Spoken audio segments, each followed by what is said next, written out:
कैसे पहुंचोगे कौनी?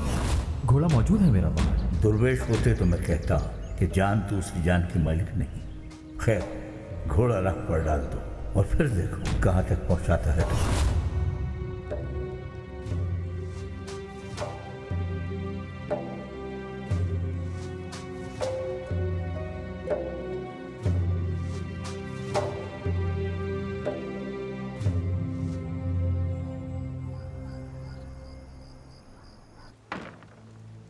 कौन हो तुम ऐ शख्स?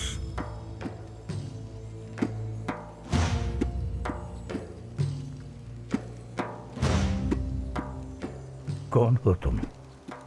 नाम क्या है तुम्हारा? मैं नहीं जानता। अपना नाम भी नहीं जानते? मैं नहीं जानता। अच्छा, तो इस वक्त से अब ये बात याद रखना, तुम्हारा नाम यूनुस है। तुम्हारे दिल और जहन की सफाई हो चुकी है। मैं नहीं जानता कि जिक्र ने तरोताजा कर दिया तुम्हें। अब तुम पर यह जिक्र वाजिब नहीं रहा।